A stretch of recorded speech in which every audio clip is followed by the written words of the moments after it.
자, 이번엔 단일화 이슈로 가보려고 하는데 아까 좀 이미 어느 정도 말씀하셨어요. 오늘 이준석 후보가 워낙 세게 얘기했고 김용태 국민의힘 비대위원장 같은 경우에도 뭐 계약신당에서 단일화할 생각이 없다고 하면 저희도 그 뜻을 존중할 필요가 있다 이렇게 밝히면서 완전히 단일화가 어그러졌다 뭐 이런 이제 분석들이 나왔는데 그러니까 사실 사전투표가 29일에 시작되기 때문에 내일까지 그러니까 28일까지는 단일화에 아직 희망이 있다 뭐 이렇게 얘기하는 분들도 있는데 가능성 있다고 보세요? 아니 없죠. 없어요. 저는 일관되게 처음부터 이 선거 초반부터 단일화 가능성 매우 낮다. 이준석이 얻을 게 별로 없다. 단일화를 한번 해주면은 계속 철수한다. 철수하는 느낌이 날 거다. 네. 뭐 그 얘기도 했었고 내란 세력하고 손잡는 게 본인의 장기적으로 정치 세력에 좋지 않고 보수가 엉망이 되면 거기를 접수하려고 하지.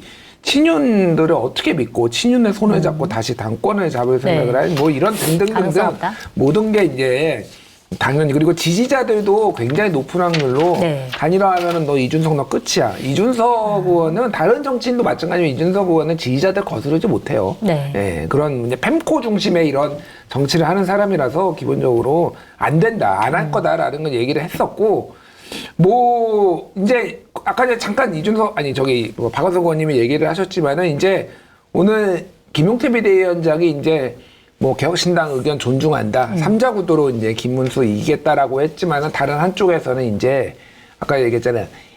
이거 이준석 찍으면 석찍이 뭐지? 준직명. 준직명. 예. 이준석을 찍으면 이재명이 된다? 이재명이 된다. 네. 이거 벌써 나오기 시작했어요. 그러니까. 그렇죠. 이미. 예, 그래서 그거를 안 나올 수가 없어요. 네. 그래서 이제 국힘하고도 이제 긴장 관계가 상당히 이제 올라가겠다. 네. 왜냐면은 10% 넘고 안 넘고가 돈 문제도 있고 너무 커요. 상징적으로. 네. 9%, 8% 나오면요. 그냥 예전에 2017년에 유승민 같은 느낌이에요. 근데 10%가 10.1%든 10.0% 딱 넘는 순간 위상이 달라진다. 그래서 목숨 걸고 막으려고 할 거예요. 그러니까. 이 네. 미탈하는 거. 네. 아까 이제 단일화 안 된다고 말씀하셨는데, 네. 그러니까 사실 이준석 후보의 입장에서는 예를 들어서 단일화를 안 하고 끝까지 이제 독자 노선으로 갔을 경우에 이재명 후보와 김문수 후보의 이제 득표율 격차가 예를 들어서 이준석 후보가 가진 것보다 적다. 그러면 단일화를 안 한 거에 대한 책임론이 이제 이준석 후보한테 갈 수도 있다라는 게 이제 국민의힘에서 얘기하는 거잖아요. 이거에 대한 예를 들어서 그러니까 이거에 대해서 얻는 실익과 그 다음에 내가 독전으로 쭉 가가지고 나중에 이제 미래를 위한 뭔가 이제 발편을 마련해내는 거 어떤 게 더 이득이라고 근데 보시나요? 저는 국민의힘에 그런 얘기 하는 사람들을 보면 네. 참 저렇게 상황 파악 능력이 떨어지고 정치적 상상력이 빈곤하고 어떻게 이렇게 자기들이 보고 싶은 것만 보고 하고 싶은 얘기만 하는지 잘 모르겠어요. 그런 얘기 하거나 말거나 이준석이 제일 오래 살아요. 가만히 있으면 돼요. 제일 어리다. 아니, 그러니까 정치적 시간표가 다른 거예요. 이준석은 이번 대선을 짧게는 10년, 길게는 20년 계획을 가지고 저는 나왔다고 봐요. 그 정치 시간표가 그래요. 네. 근데 김문수 후보도 그렇고 다른 그 당의 무슨 친윤들도 6월 3일 이후에 별로 없어요, 계획이. 그리고 본인들이 계획 세운다고 계획대로 되지 않을 거고 네. 한쪽은 내일을 향해서 쏘는 거고 한쪽은 우리에게 내일은 없다예요. 네. 이게 불일치하기 때문에 그런 얘기 하나 많아요. 이준석은 그냥 가만히 있으면 내가 제일 오래 사는데 뭐 김문수가 뭐 얼마나 살 거야. 뭐 권성동이 얼마나 살 거야. 그런 얘기는 이준석한테는 씨알도 안 먹히는 협박이고. 책임론 자체가 사실은 별거 그리고 없다. 지지 기반이 달라요. 네. 이를테면 배신자론을 얘기할 사람들은 이준석 지지 기반이 아니에요. 이준석은 자기 지지층을 보고 정치를 하는데 거기다 대고 너 이번에 단일화 안 하면 유승민처럼 될 거야. 유승민은 자기들하고 지지 기반이 같았어요. 그러니까 그 배신자 프레임을 못 벗어난 건데 이준석은 지지 기반이 달라요. 때문에 그 배신자 프레임 같은 거 제가 보기에 신경도 안 쓰고 네. 완주할 거라고 보고 다만 이준석 후보 리스크는 어디에 있냐면 당이 유지가 될 거냐. 그러니까 정당은 이 리더가 있고 그다음에 그 리더를 따르는 팔로워만 있어서 되는 게 아니고 정치인들이 있어야 됩니다. 네. 출마를 해야 되고 선거의 경쟁력을 가져야 되는데 출마할 정치적 자원들이 별로 없어요. 그러니까 이준석 후보가 이번 대선을 완주해서 일정한 성과를 통해서 이 당에 와서 내가 어렵지만 용기를 가지고 출마하겠다는 자원을 얼마나 만들어낼 거냐 이 관건입니다. 진보정당도 그런 어려움이 늘 있는데 여기는 이제 일종의 이념과 신념의 결사예요. 네. 그러니까 하는 겁니다. 안 되는 거 알면서도 자기 돈 들여가면서 막 4번, 5번 출마하는 사람들이 있었기 때문에 그 당이 어렵지만 버텼던 건데 개혁신당은 지금 출마할 사람이 없어요. 네. 내년에 당장 지방선거인데 팬덤은 있죠. 당원도 늘고. 근데 다 이준석 팬이에요. 출마할 사람은 없어. 그러면 당이 유지가 안 돼요. 네. 그런데다가 그나마 있던 정치인들도 이준석 옆에 있다가 허은하 꼴 난다 이러고 다 가버리면 이 자기만 남는 거예요. 그게 이준석 후보에게는 가장 큰 리스크가 될 거예요. 그래서 네. 선거를 완주하되 정당의 선거 경쟁력을 본인만이 아니고 이번 계기를 통해서 어떻게 만들어내느냐 이게 과제다. 네. 그런 거지 무슨 협박 같은 건 제가 보기에는 그 통하지도 않을 얘기를 통하지도 국민의힘의 그 낡은 정치인들이 옛날 그 관념을 가지고 하고 있는 겁니다. 네. 그러니까 책임론 같은 게 그렇게 뭐 유효하지 않다 이런 말씀이셨어요. 되게 중요한 말씀을 해주셨는데 대부분의 이제 정치권에 있는 사람들이나 뭐 저같이 이제 평론하는 사람들은 개혁신당이 얼마나 갈 것이냐에 네. 대해서 그냥 생각을 하는 거예요. 그러니까 결국은 이게 이제 국힘을 접수하는 방식이든 뭐 어떤 당대당으로 동등하게 하는 방식이든 여기는 지속 가능할 가능성이 높지가 않다. 아, 그래요? 예. 네. 세석으로는 좀 힘들다. 세석도 세석이고요. 그러니까 소선거구제 이 방식으로 승자독식의 이 방식으로는 여기가 1등할 가능성이 없는 거예요. 네. 지역구 국회의원도 그렇고 지방선거도 그렇고 그러면은 아까 얘기하셨지만은 정의당도 재정적으로 굉장히 어려움을 겪은 이유가 뭐냐면은 나중에 출마할 사람도 없으니까 너 보전해 줄게. 그러니까 출마해서 쓰는 돈들 우리가 당에서 보전해 줄게 막 이러다가 막 몇십억씩 빚지고 그랬거든요. 그러니까 저렇게 신념으로 운동하고 정치를 운동처럼 하는 사람들도 사실은 이제 출마 자원이 없고 그게 경쟁력이 있느냐 그러면 1등을 할 수 있느냐. 근데 그게 계속 쌓여서 어느 정도 그 정의당이 민주노동당부터 해서 그 20년의 역사를 버틴 거잖아요. 네. 개혁신당은 그냥 이준석 당이에요, 사실은. 이게 여기는 신념 공동체고 이념 공동체였어요. 그러니까 정의당은 지금도 마찬가지고 그게 이제 먹히느냐 안 먹히냐 문제인데 여기에는 그러니까 그냥 이준석식의 정의, 담론이 지배를 하는 이준석 당이에요. 이거는 그래서 지속 가능하지가 않다, 제가 보기에는. 네. 그리고 주류의 정서가 아니에요, 그러니까. 네, 이런 정서가. 네. 그러니까 지금 당장의 대선 뭐 책임론이 문제가 아니라 그러니까 당의 존립 가능성, 지속 가능성 이게 가장 큰 문제다. 두 이준석 분 다. 후보는 어쨌든 그 이번 선거 이후에 무너진 보수를 재편하고 재건하는 데 있어서 한 축을 본인이 맡겠다. 근데 이 계획을 좀 갖고 있을 거라고 보고 왜냐하면 개혁신당으로는 지속 가능하지 않기 때문에 뚫고 들어가야 됩니다. 아니면 개혁신당을 중심으로 이 자원을 늘려가지고 재편을 하든 어떤 식으로든지 이 재편 과정에서 역할을 하겠다 이런 목표를 갖고 있을 거라고 보고 그래서 크게 보면 제가 보기에는 향후 10년의 보수 정치의 구도는 결국 이제 한동훈, 이준석 이 구도로 재편되고 네. 있는 거 아닌가. 나머지 뭐 지금 나오는 그 선수가 5선이든 뭐 4선이든 권영세, 권성동 또 뭐 이철규 다 그냥 눈 깜짝하면은 지나갈 사람들이고. 김문수. 예. 한 10년만 지나면 이름도 기억 못할. 10년도 지나면 이름 기억 못할. 구한말의 정치인들 이름 누구 기억해요? 아무도 모르죠. 2명 기억해요. 이완용. 그 다음에 송병준. 이완용. 그 다음에 기억나는 사람은 이제 사상가로서 최재우, 동학이라는 새로운 이데올로기를 열었던 이 정도 기억나는 거지. 그때 친일파들 빼고는 기억이 안 나요. 마찬가지예요. 지금도 기억 안 납니다. 알겠습니다. 오늘 이낙연 새로운 미래 상임 고문이 기자회견을 열어서 연대 선언을 했습니다. 국민의힘과 자기 한 표 국민의힘에 지지를 하겠다 이렇게 얘기를 했는데 굉장히 비판이 많이 나왔어요. 민주당에서는 경악을 금할 수 없다. 자신을 키워준 민주당원과 국민에 대한 배신이자 반역이다. 이렇게 얘기를 했고요.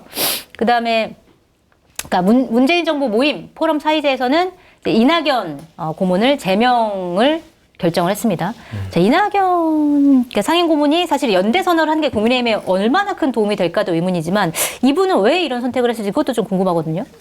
그냥 뭐 이재명이 싫은 거죠. 네, 뭐 다른 걸로 어떻게 설명을 하겠어요. 네. 네, 실제 뭐 예전에 잠깐 뭐 지나가면서 뵀을 때도 굉장히 그 감정을 거침없이 나타내시더라고요. 그러니까 이재명 같은 사람한테 장악당한 민주당이 좀 안타깝고 개탄스럽다부터 해서 그러니까 자기 지난 2022년, 2021년 경선에서의 앙금이 완전히 가시지가 않은 것 같고요. 전 그래서 그런 걸 들으면서 무조건 출마하겠구나. 다음 대선에는 네. 이재명을 떨어뜨리기 위해. 왜냐하면 본인이 먹을 수 있는 약간의 포션이 있으니까 그렇게 생각을 했는데 이제 조기 대선이 돼버려서 뭐 끝났다. 예, 끝났다라고 생각을 하고 민주당이나 저 이제 쪽에서 뭐 구 문재인계 뭐 DJ계 뭐 이런 데서 얘기를 하는 거는 혹시라도 이낙연에 따르고 있는 그 지지자들 중요한 거죠. 그러니까 네. 지지자들 중에서 이거는 배신행위다라는 거를 좀 명확하기 위해서 좀 다 세게 얘기한 것 같아요. 근데 어쨌든 저 파괴력은 거의 없을 거라고 봅니다. 예. 파괴력 없다. 예.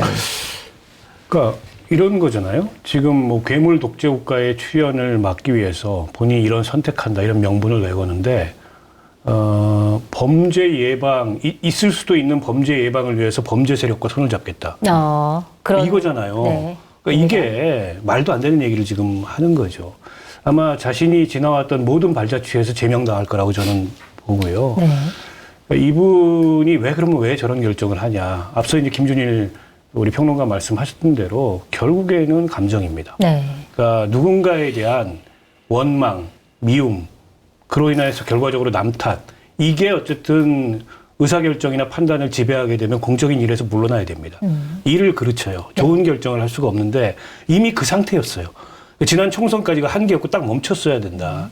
근데 정치인이 멈춰야 될 때 멈추지 못하면 굉장히 어떻게 보면은 그 알량하고 초라하게 자신을 내던지는 그런 꼴을 우리가 많이 목격했잖아요. 정치권에서. 근데 그 길로 가고 있는 거죠. 개헌 이런 얘기는 다 명분이고 수사에 불과하고 저게 진짜 개헌연대면 수많은 개헌을 주장하는 정치권의 원로들이며 진영을 초월한 그런 분들이 저게 왜 안 붙겠습니까? 네. 본인만 그걸로 포장을 해서 자신의 원망과 미움을 결국에는 이걸 통해서 실현해 보고자 하는 건데 정치적 말로가 꼭 저래야 될까? 대단히 안타까워요.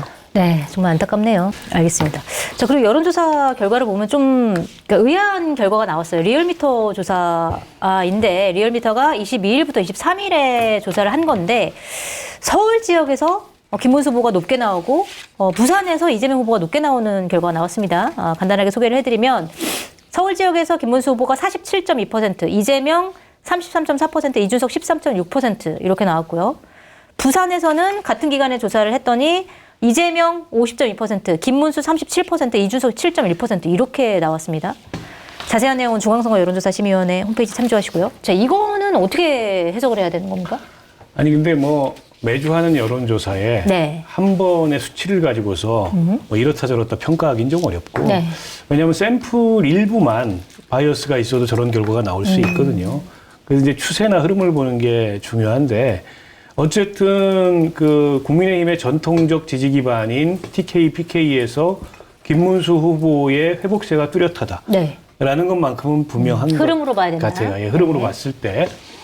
그리고 수도권에서는 뭐 제가 보기에 김문수 후보가 힘을 쓰기가 어렵고 물론 경기도에 비해서 서울이 상대적으로 보수가 그나마 선거를 조금은 더 해볼 만한 그런 상황인데 예를 들어서 오세훈 시장 같은 경우 선거에 완전히 빠져 있잖아요. 네. 물론 단체장이기 때문에 내놓고 선거를 못 합니다. 지금 수사받느라고 바쁘십니까? 수사도 바쁘고. 네. 그런데 이제 보통은 그림자가 이렇게 드리워지거든요. 근데 오세훈 시장이 서울에 꽤 영향력이 있는 그런 정치인인데 오세훈 시장의 뭐 그림자는커녕 뭐 없어요. 전혀. 본인이 완전히 빠져 있어요. 네. 때문에 국민의힘이 서울에서 선거하는 것도 간단치가 않아요. 그런데다가 서울에 의석이 거의 없습니다. 뭐 자기들 텃밭에 몇 개밖에 없고 나머지 다 원외위원장들인데 이 원외위원장들 같은 경우에는 사실 뭐 선거할 맛이 나겠어요? 지금 이런 상황에서 막 저기 윤상현 상임석 공동선대위원장 임명하고 그분들도 뭐 선거할 맛이 안 나죠. 그래서 유세 차이도 잘 안 올라간대요, 요즘에. 올라가 봐야 뭐 별로 좋은 소리도 못 듣고 하니까. 선거가 잘 안 됩니다. 그래서 아까 그 여론조사는 뭐 또 어떤 배경이 있는지는 모르겠는데 지역적 표본이 좀 너무 그 작을 수도 조사하고는 있겠네요. 다르게 서울도 네. 간단치 않다. 네. 그러니까 이게 총선 보면 경기도보다는 서울이 그나마 이 국민의힘이 해볼 만하다 이런 평가들이 있는데 지금 상황은 전혀 그렇지 않다고 봐요. 네. 그러니까 서울은 보수화되고 있고요. 네. 실제 보수화되고 있고 지난번에 선거에서도 2022년 대선에서도 윤석열이 이재명을 5%포인트 앞섰어요. 서울에서. 네. 사실은 그 0.73%포인트로 진 가장 결정적인 배경이 저는 서울에서 많이 진 게 원인이라고 봐요. 물론 뭐 다른 데서 지고 이기고 막 있지만은 서울이 왜 보수화가 되느냐. 출산율, 서울의 출산율 혹시 얼마인지 아세요? 얼마나? 0.5예요, 0.5. 아, 그래요? 네. 네. 없어, 다 늙었어.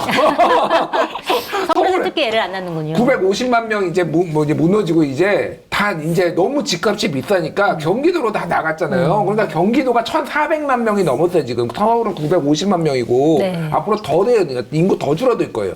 그리고 다 늘어서 지금 도심 공동화 현상. 그래서 제가 나온 고등학교는 지금 완전히 위기에 위기.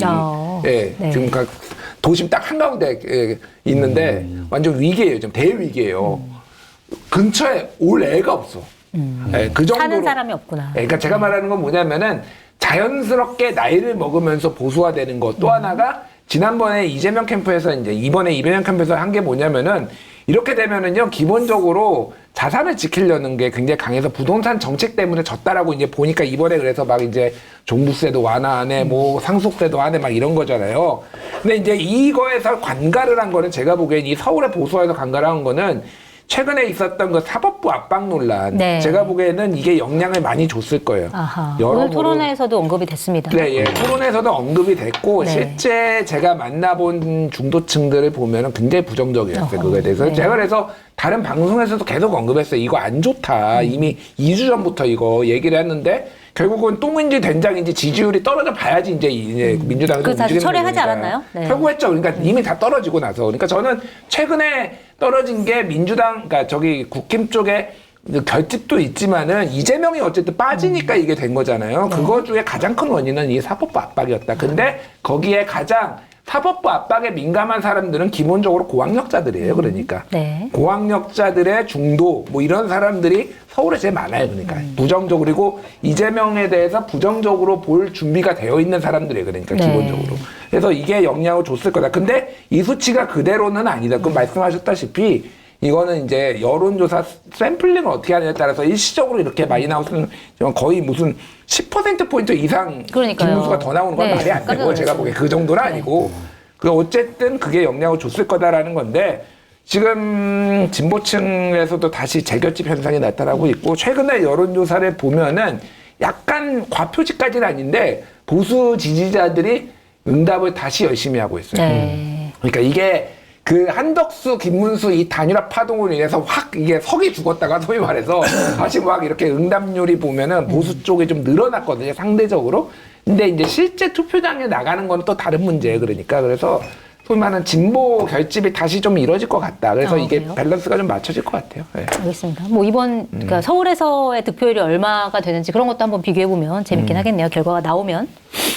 자, 그리고 그 한동훈 전 대표 얘기를 좀 해봐야 될 것 같은데, 어쨌든 한동훈 후보가 단계별로 김문수 후보를 지지를 하고 있는 것 같아요. 처음에는 뭐 김문수 이름도 얘기 안 했다가 점점 이제 따로 하다가 그제는 이제 김문수 후보 유사한데 가가지고 손 번쩍 들어주면서 같이 이제 얘기를 했는데, 그 와중에 아까 말씀드린 것처럼 윤상현 의원이 그 공동선대위원장으로 이제 임명이 됐단 말이에요. 근데 물론 오늘 일부 언론에서는 다시 뭐 사퇴했다 이런 얘기가 나왔지만 아직까지는 뭐 공식적으로 사퇴는 안 한 것 같은데, 이런 상황에서 한동훈 후보도 요새 안 나오고 친한계도 반발하고, 자, 이런 여러 가지 상황을 보면 지금 선거 와중에도 국민의힘 안에서 이제 개파 갈등이 굉장히 심한데, 선거 이후에는 어떻게 될 것이냐, 어떻게 될 거라고 보세요?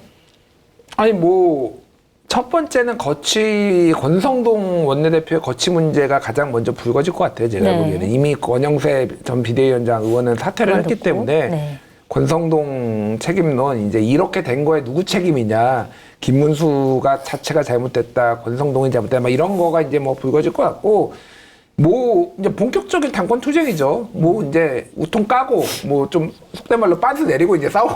이제 뭐 염치도 없고 표현에 이제. 유의해 주시기 바랍니다. 죄송합니다.